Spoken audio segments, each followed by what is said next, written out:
নমস্কার, আজকের কিছু গুরুত্বপূর্ণ তাজা খবর জানিয়ে উত্তেজনা ছড়িয়ে পড়েছে গোটা বাংলা জুড়ে। প্রধান সংবাদগুলি জানার আগে শুরুতেই দেখে নিন আজকের হেডলাইন্স। তিস্তা জল উঠে এলো রাস্তায়, ভাঙলো সেতু, ধসে চাপা পড়ে মৃত্যু দুই। বেড়াতে গিয়ে আটকে পর্যটকরা, ভারী বৃষ্টিতে বিপর্যস্ত উত্তরবঙ্গ।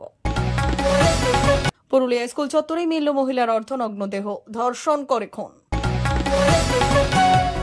ইনি প্রেসক্রাইব করেছিলেন কোল্ড সিরাপ, এছাড়াও কাপ সিরাপ। 11 শিশুর মৃত্যুর পর গ্রেপ্তার চিকিৎসক।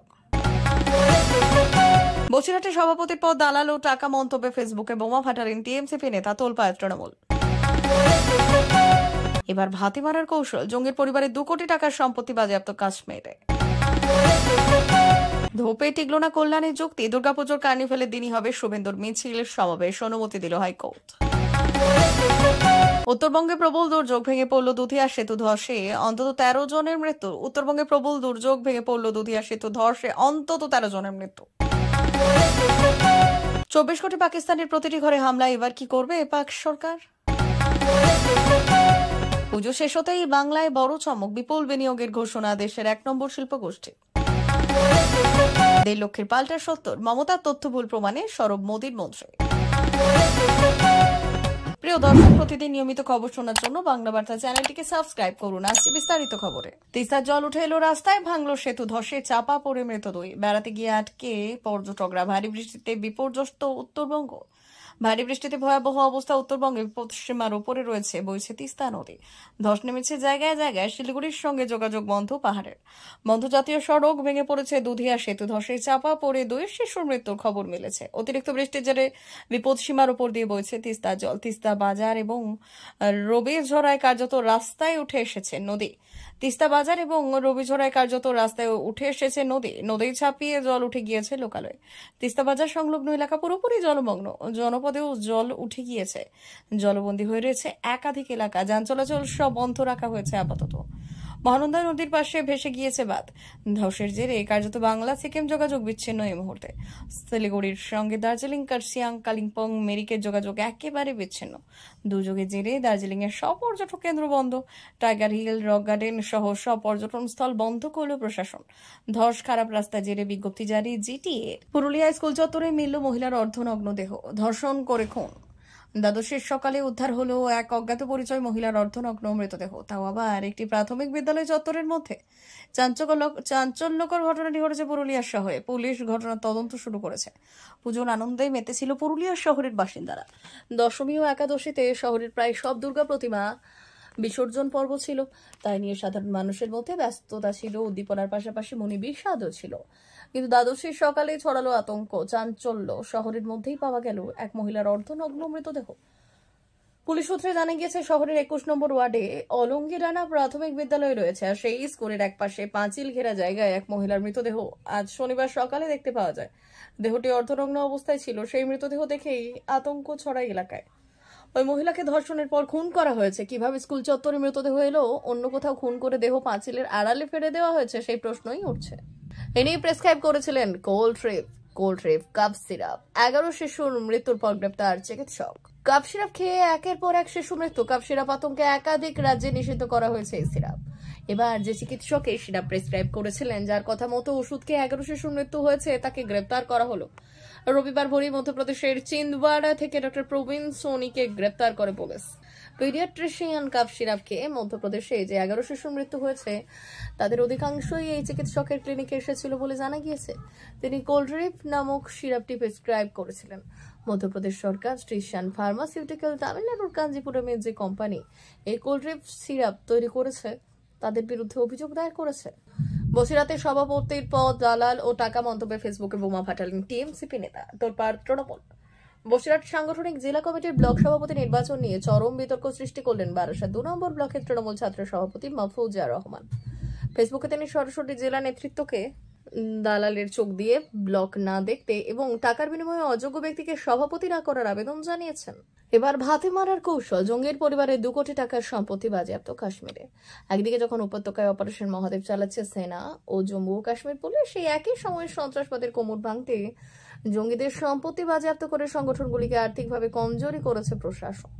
শনিবারই জঙ্গি হিসেবে চিহ্নিত সাজাদ আহমেদ শেখ ওরফে সাজাদ গোলের পরিবারের 2 কোটি টাকা অর্থমূল্যে 3 তলা বাড়ি বাজেয়াপ্ত করেছে কাশ্মীর প্রশাসন।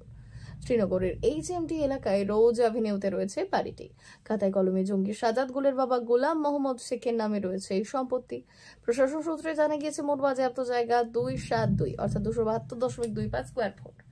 পরিমাপ থানায় UPA 25 নম্বর ধারায় মামলা দায়ের হয়েছিল। তার ভিত্তিতে নির্বাহী ম্যাজিস্ট্রেটের উপস্থিতিতে বিপুল পরিমাণের সম্পত্তি বাজেয়াপ্ত করা হয়েছে। তদন্ত সূত্রে জানা গিয়েছে সম্পত্তি বাবার নামে থাকলেও সাজাদ গুল একজন সক্রিয় জঙ্গি। সন্ত্রাস সম্পর্কিত কার্যকলাপে এই সম্পত্তি ব্যবহার করত সে। পুলিশ জানিয়েছে গুল অনলাইন নেটওয়ার্ক এবং সোশ্যাল মিডিয়া চ্যানেলের মাধ্যমে ভারত বিরোধী প্রচার চালাতো। ধোপে টিকলো না কল্যাণে যুক্তি। দুর্গাপুজোর কার্নিভেলে দিনই হবে শুভেন্দুর মিছিল সমাবেশ, অনুমতি দিল হাইকোর্ট। পুজোর আগে জমা জলে বিদ্যুৎপৃষ্ট হয়ে কলকাতায় একের পর এক মৃত্যু আর সেই ঘটনার প্রতিবাদ মিছিল করতে চেয়ে কলকাতা হাইকোর্টে মামলা দায়ের হয়। আগামীকাল রবিবার মিছিল করতে চেয়ে হাইকোর্টে যায় খোলা হাওয়া নামে মামলাকারী সংগঠন। ঘটনাচক্রে সেই দিনই রয়েছে পুজো কার্নিভেল। একই দিনে পুজো কার্নিভেল থাকায় অনুমতি দেয়নি পুলিশ। তবে বিচারপতি বিশ্বরূপ চৌধুরীর অবকাশকালীন বেঞ্চ শর্ত সাপেক্ষে অনুমতি দিয়েছে মামলাকারী সংগঠনকে। উল্লেখ্য, ওই প্রতিবাদ মিছিলে উপস্থিত থাকবেন বিরোধী দলনেতা শুভেন্দু অধিকারী। হাইকোর্টের পর্যবেক্ষণ, কার্নিভালের জন্য প্রচুর পুলিশ মোতায়েন থাকবে এটা অস্বীকার করা যায় না ঠিকই, কিন্তু এটাও ঠিক যে 12 জনের মৃত্যু দুর্ভাগ্যজনক। তাদের কথা মাথায় রেখে পুলিশকে এই মিছিলের অনুমতি দেওয়ার নির্দেশ দেওয়া হয়েছে। বিচারপতির আরও নির্দেশ, যেহেতু 5 তারিখ দুর্গাপুজোর কার্নিভাল রয়েছে, সেই জন্য মিছিল বেলা 2টো থেকে 5টা পর্যন্ত যাবে। মিছিলের রুট পুলিশ ঠিক করে দেবে। মামলাকারীর আইনজীবীর হাইকোর্টে বললেন রবিবার 2টো থেকে 5টা মিছিল হবে। আর ওই প্রতিবাদ মিছিল 5000 জন সদস্য জনসংযোগ অংশগ্রহণ করতে পারবে। গত বছর রানী রাসমণিতে চিকিৎসকের দ্রোহে কার্নিভালের প্রসঙ্গ তুলে আইনজীবী বললেন, সেই সময় অনুমতি মিলেছিল 144 ধারাও খারিজ হয়েছিল। উত্তরবঙ্গে প্রবল দুর্যোগ, ভেঙে পড়ল দুধিয়া সেতু, ধসে অন্তত 13 জনের মৃত্যু। উত্তরবঙ্গে প্রবল দুর্যোগ, ভেঙে পড়ল দুধিয়া সেতু, ধসে অন্তত 13 জনের মৃত্যু। উত্তরবঙ্গে টানা বৃষ্টিতে ভয়াবহ দুর্যোগ নেমে এসেছে। প্রবল বর্ষণের জেরে ধস, নদী জলস্ফীতি এবং সেতু ভাঙনের ফলে পাহাড়ি এলাকায় পরিবহন কার্যত অচল হয়ে পড়েছে। শনিবার রাতে প্রবল বৃষ্টিতে শিলিগুড়ি মিরিক সংযোগকারী দুধিয়া সেতুর একাংশ হুড়মুড়িয়ে ভেঙে পড়েছে। ফলে গুরুত্বপূর্ণ যোগাযোগ পথ বন্ধ হয়ে যাওয়ায় বিপাকে পড়েছেন স্থানীয় মানুষ থেকে পর্যটকরা। আবহাওয়া দপ্তর জানিয়েছে রবিবার দার্জিলিং, কালিম্পং, জলপাইগুড়ি ও আলিপুরদুয়ারে ভারী থেকে অতি ভারী বর্ষণের সম্ভাবনা রয়েছে। ইতিমধ্যেই উত্তরবঙ্গের একাধিক জায়গায় রেড অ্যালার্ট জারি করা হয়েছে। পাহাড়ি অঞ্চলে অবিরাম বৃষ্টি ও ধসের কারণে টাইগার হিল ও রক গার্ডেনে পর্যটকদের প্রবেশ বন্ধ রাখা হয়েছে। এক রাতের বৃষ্টিতে দার্জিলিং এর পরিস্থিতি ভয়াবহ। মেরিকে লোহার সেতু ভেঙে পড়ে অন্তত 9 জনের মৃত্যু হয়েছে। সুখিয়ায় মারা গিয়েছেন 4 জন। একাধিক রাস্তায় ধস নেমে যোগাযোগ বিচ্ছিন্ন হয়ে গিয়েছে, আটকে পড়েছেন পর্যটকেরা। মেরিকে ধস নেমে প্রাণ হারিয়েছেন 2 জন। অন্যদিকে দার্জিলিং এর বিশপ হাউসের কাছেও ধস নেমেছে, যা পরিস্থিতিকে আরো জটিল করেছে। ডুয়ার্সের নাগরাকাটা এবং মালবাজার অঞ্চলেও বৃষ্টির দাপটে ক্ষয়ক্ষতি হয়েছে প্রচুর। 24 কোটি পাকিস্তানের প্রতিটি ঘরে হামলা। এবার কি করবে পাক সরকার? 2 বছর আগে পাকিস্তানের নানা শহরে বিনামূল্যে আটা বিতরণের সময় ভয়াবহ পদদলিত হওয়ার ভিডিও ছড়িয়ে পড়েছিল। আর সেই ঘটনা দেশটির বেহাল অর্থনীতির চিত্র স্পষ্ট করে দিয়েছিল। 2 বছর পরও পরিস্থিতির খুব একটা উন্নতি হয়নি। একের পর এক বহুজাতিক কোম্পানি পাকিস্তান ছাড়ছে। সর্বশেষ নাম যুক্ত হলো ভোক্তাপণ্য giant product Procter and Gamble. আর এই ঘোষণায় পাকিস্তানি নাগরিকরা ভীষণ আতঙ্কিত, বিশেষত তাদের প্রিয় জিলেট রেজার আর হেড অ্যান্ড শোল্ডার শ্যাম্পু দিয়ে। আর মার্কিন ভিত্তিক বহুজাতিক প্রতিষ্ঠান P&G এর এই সপ্তাহে ঘোষণা করেছে যে তারা পাকিস্তানে তাদের ব্যবসা গুটিয়ে নিচ্ছে। এর মধ্যে থাকবে সব ধরনের উৎপাদন এবং বাণিজ্যিক কাজকর্ম। পাকিস্তানের সাধারণ নাগরিকরা সামাজিক মাধ্যমে শঙ্কা প্রকাশ করেছেন যে এবার হয়তো সস্তা ও নিম্নমানের বিকল্প পণ্য বাজার দখল করবে। একজন হতাশ টুইটার ব্যবহারকারী লাহোরের নাদিম খান লিখেছেন, আমি বুঝতে পারছি না P&G কেন যাচ্ছে। পাকিস্তানে তো এখনো 24 কোটি মানুষ আছে যাদের সাবান, ডিটারজেন্ট আর সেভিং ক্রিম দরকার। এটা একেবারেই অযৌক্তিক মনে হচ্ছে। পুজো শেষ হতেই বাংলায় বড় চমক, বিপুল বিনিয়োগের ঘোষণা দেশের 1 নম্বর শিল্পগোষ্ঠীর। শারদ উৎসবের আবহে বাংলায় আরো বিপুল বিনিয়োগের ঘোষণা করল দেশের বিখ্যাত শিল্পগোষ্ঠী জিন্দাল গ্রুপ। শিল্পপতি সজ্জন জিন্দাল সম্প্রতি কলকাতায় জানিয়েছেন, রাজ্যের শিল্পবান্ধব পরিবেশের কারণে তারা পশ্চিমবঙ্গের একাধিক ক্ষেত্রে লগ্নি বাড়ানোর সিদ্ধান্ত নিয়েছে। এই প্রসঙ্গে জিন্দাল রাজ্যের মুখ্যমন্ত্রী মমতা বন্দ্যোপাধ্যায়ের ভূয়সী প্রশংসা করে বললেন, মুখ্যমন্ত্রীর প্রচেষ্টায় বাংলাদেশের শিল্প মানচিত্রে এক অনন্য স্থান করে নিয়েছে। 1.5 লক্ষের পাল্টা সত্তর মমতা তথ্য ভুল প্রমাণে সরব মোদীর মন্ত্রী। মুখ্যমন্ত্রীর দাবি প্রমাণে আসরে কেন্দ্রীয় জলশক্তি মন্ত্রী। শুক্রবার মুখ্যমন্ত্রী মমতা বন্দ্যোপাধ্যায় অভিযোগ তুলেছিলেন, পুজোর মরশুমে বাংলাকে ভাসাতে চায় দামোদর ভ্যালি কর্পোরেশন। কেন রাজ্য সরকারের না জানিয়ে ডিভিসি জল ছেড়েছে সেই প্রশ্নও তুলেছিলেন তিনি। একদিকে মমতার অভিযোগ, দিনের দিনই পাল্টা আক্রমণ কেন্দ্রীয় মন্ত্রী। 2026 নির্বাচন তাই আপাতত অতি সক্রিয় সব পক্ষই। মমতা তুলে ধরা তথ্য ভুল প্রমাণে আসরে নামেন কেন্দ্রীয় জলশক্তি মন্ত্রী সি.আর. পাটিল। 1.5 লক্ষের পাল্টা সত্তর, মমতার তথ্য ভুল প্রমাণে সরব মোদীর মন্ত্রী। মুখ্যমন্ত্রীর দাবি তুলে ভুল প্রমাণে আসরে কেন্দ্রীয় জলশক্তি মন্ত্রী। শুক্রবার মুখ্যমন্ত্রী মমতা বন্দ্যোপাধ্যায় অভিযোগ তুলেছিলেন, পুজোর মরশুমে বাংলাকে ভাসাতে চায় দামোদর ভ্যালি কর্পোরেশন। কেন রাজ্য সরকারকে না জানিয়ে ডিভিসি জল ছেড়েছে সেই প্রশ্নও তুলেছিলেন তিনি। একদিকে মমতার অভিযোগ, দিনের দিনই পাল্টা আক্রমণ কেন্দ্রীয় মোদীর। 2026 নির্বাচন তাই আপাতত অতি সক্রিয় সব পক্ষ। মমতা তুলে ধরা তথ্য ভুল প্রমাণে আসরে নামেন কেন্দ্রীয় জলশক্তি মন্ত্রী সি.আর. পাটিল।